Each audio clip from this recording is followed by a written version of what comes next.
قرآنی تعلیمات کا سلسلہ چل رہا ہے اور آج ہے سورہ ابراہیم کی آیت نمبر 34۔ اس میں اللہ نے فرمایا وَآتَاكُم مِّن كُلِّ مَا سَأَلْتُمُوهُ، جس نے وہ سب کچھ تمہیں دیا جو تم نے مانگا، یعنی اللہ سے مانگا تو اللہ نے سب کچھ دیا۔ وہی اللہ ہے۔ کون ہے جو اس کے حضور ڈرا اور خوف کی حالت میں پہنچا اور اس کو امان نہیں ملی؟ کون ہے جو اس کے پاس پریشان حال پہنچا اور اس کو سہارا نہیں ملا؟ یعنی کہنے کا مطلب سہارا ملا، امان ملی۔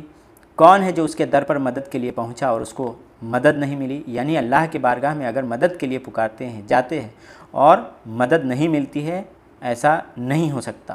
کون ہے جو اس کے دربار میں غم سے نڈھال ہو کر پہنچا اور اس کے غموں کا مداوع نہیں ہوا؟ کون ہے جو اس کی بارگاہ میں حیران و سرگرداں پہنچا اور اس کو رہنمائی نہ ملی ہو؟ دعا کی قبولیت کے اوقات کا انتخاب کرو، یعنی یہ پتہ لگاؤ کہ دعا کب قبول ہوتی ہے، اس وقت کا انتخاب کرو اور اس کے در پر ڈیرا ڈال دو۔ رات کے آخری پہر میں اس کے دربار میں حاضری دو۔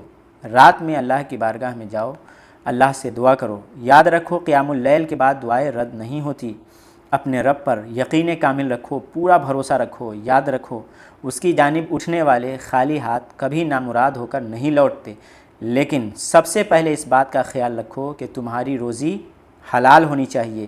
حدیث پاک میں ہے کھانے میں پاکیزگی اختیار کرو، پاک صاف ستھرا کھانا کھاؤ، ناپاک اور حرام نہ کھاؤ، تمہاری دعائیں قبول ہوں گی۔